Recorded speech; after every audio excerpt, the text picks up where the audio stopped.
Welcome to the Thea Lee podcast. It is February 9th, 2026, and we are on day 40 of reading through the Bible. Today, the Lord gives instructions to Moses about building his tabernacle. And he starts out saying that he needs to tell the people of Israel that if their hearts are moved to contribute to the tabernacle, that they should come and offer items that are needed for the building. Here's the list of sacred offerings that Moses is instructed to accept from the people, but only if their hearts are moved to do so.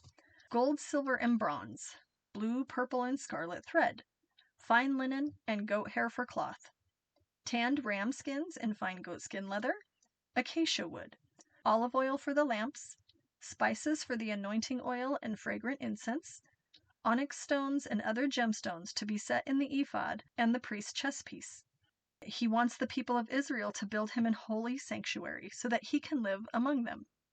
You must build this tabernacle and its furnishings exactly according to the patterns that I'm giving you. So God is very specific as we go through this. I'm not going to go into every single detail, but we are in Exodus 25, just so you know, if you want to go read all of the details. So he starts talking about the plans for the Ark of the Covenant. He wants it made of acacia wood. It's supposed to be 45 inches long and 27 inches wide, 27 inches high. It's supposed to be overlaid inside and out with gold. There is a molding of gold around it.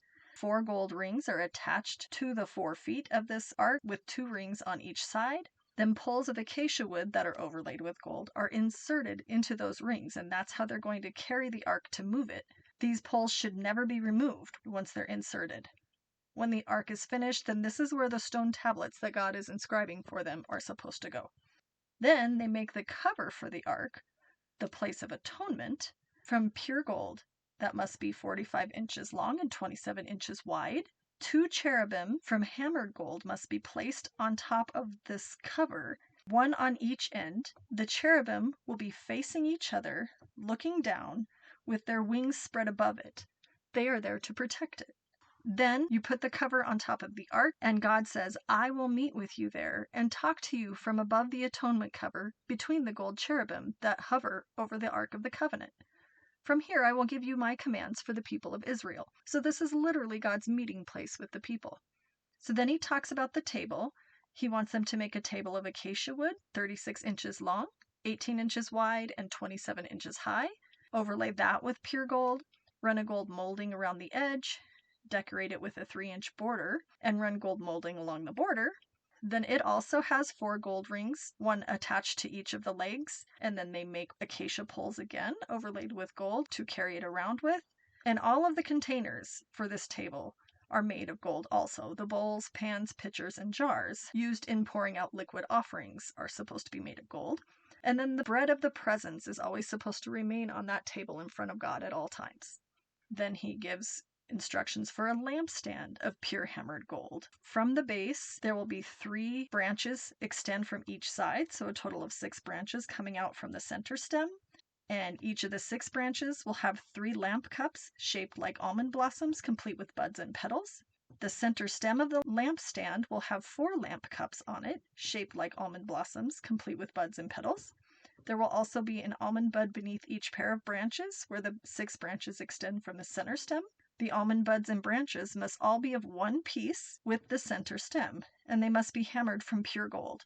Then they have to make the 7 lamps for the lampstand, and they must reflect their light forward. The lamp snuffers and trays must also be made of pure gold, so it says that 75 pounds of gold is needed just for this lampstand.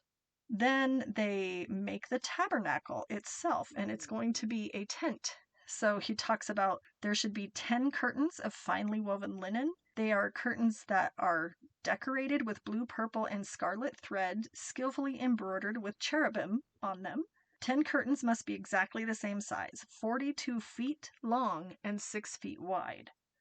5 of these curtains are joined together to make one long curtain. Then you join the other 5 into the second long curtain. You loop them with blue yarn along the edge of the last curtain in each set, and the 50 loops along each set of the curtain are to match the 50 loops along the other edge of the curtain.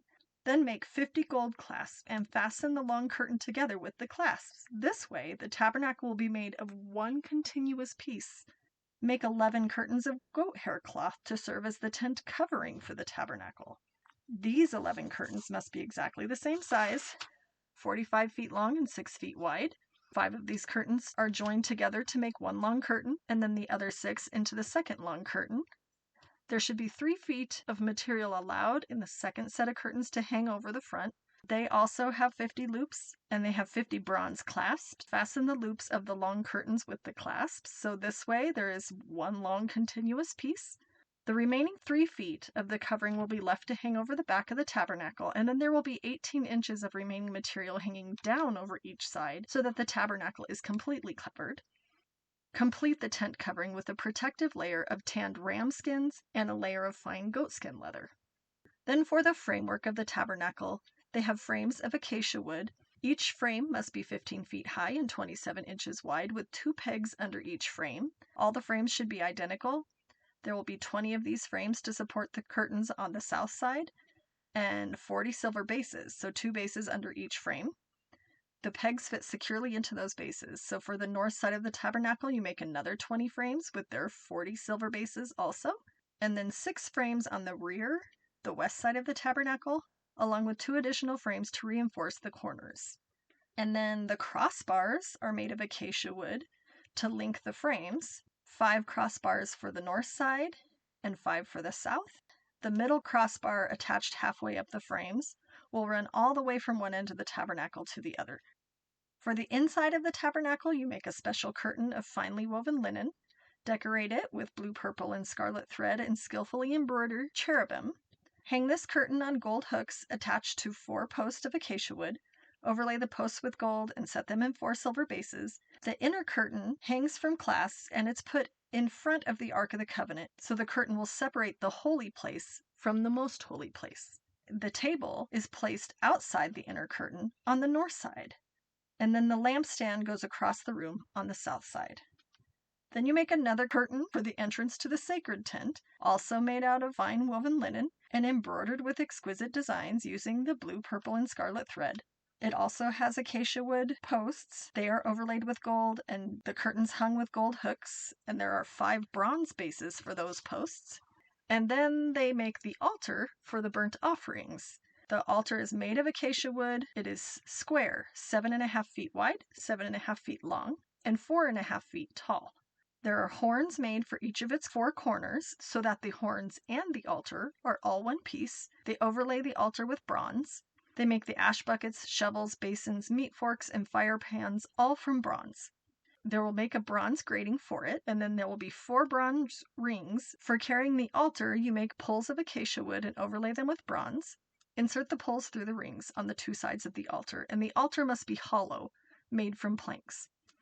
Then they talk about making a courtyard for the tabernacle enclosed with curtains. On the south side, the curtains are 150 feet long, held up by 20 posts in bronze bases. And then the same thing on the north side, 150 feet long, held up by 20 posts in bronze bases. And then the courtyard will be 75 feet long, supported by 10 posts into 10 bases.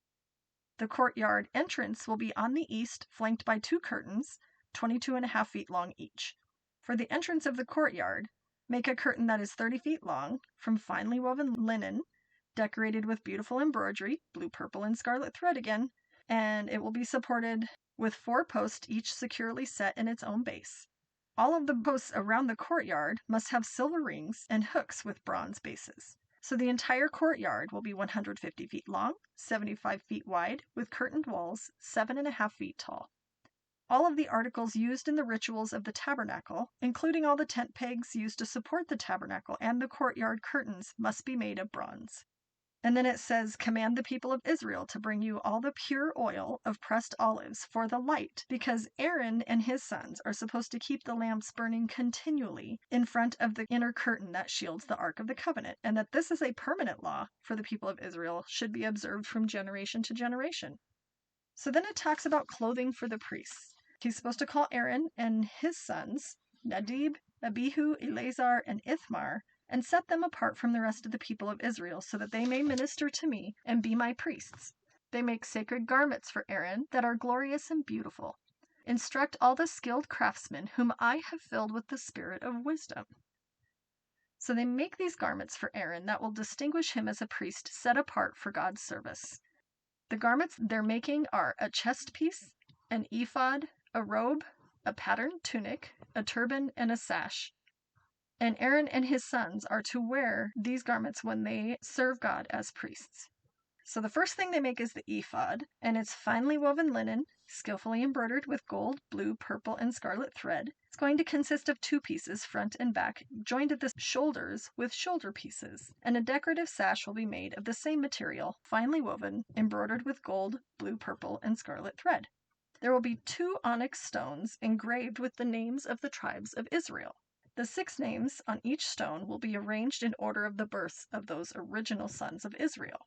It says, engrave these names on the 2 stones the same way that a jeweler engraves a seal, and then the stones will be mounted in settings of gold filigree and fastened to the 2 shoulder pieces of the ephod, as a reminder that Aaron is always representing the people of Israel, and he will carry these names on his shoulders as a constant reminder whenever he goes before the Lord. Then they talk about the chest piece. With great skill and care, make a chest piece to be worn for seeking a decision from God. Make it to match the ephod using finely woven linen, embroidered with the gold, blue, purple, and scarlet thread. The chest piece is a single piece of cloth folded to form a pouch 9 inches square. You mount 4 rows of gemstones on it. The first row will contain a red carnelian, a pale green peridot, and an emerald. The second row will have a turquoise, blue lapis lazuli, and white moonstone. The third row will have an orange jacinth, an agate, and a purple amethyst. And the fourth row will contain a blue-green beryl, an onyx, and a green jasper. All these stones will be set in gold filigree. Each stone will represent one of the 12 sons of Israel, and the name of that tribe will be engraved on it like a seal. To attach the chest piece to the ephod, they make braided cords of pure gold thread, and make 2 gold rings and attach them to the top corners of the chest piece. They tie 2 gold cords to the 2 rings on the chest piece. They tie the other ends of the cords with the gold settings on the shoulder pieces of the ephod, and then they attach it to the inside edges of the chest piece, next to the ephod, and then 2 more gold rings attach them to the front of the ephod below the shoulder pieces, just above the knot where the decorative sash is fastened to the ephod, and then they attach the bottom rings to the chest piece securely above the decorative sash. So in this way, Aaron's going to carry the names of the tribes of Israel in the sacred chest piece over his heart when he goes into the holy place. This will be a continual reminder that he represents the people when he comes before the Lord. Insert the Urim and the Thummim into the sacred chest piece so that they will be carried over Aaron's heart when he goes into the Lord's presence. And in this way, Aaron will always carry over his heart the objects used to determine the Lord's will for his people whenever he goes before the Lord. So a little side note, recently I read a Christian fiction book about the Urim and the Thummim, and I had never really studied this before, but they literally were stones that were used somehow to cast lots or something and to receive an answer from the Lord, like a yes or no answer, they think, and they would use this when making big decisions like war or major decisions that affected the nation. And it says here back at the beginning that the chest piece was worn for seeking a decision from God. So just something new that I hadn't realized before.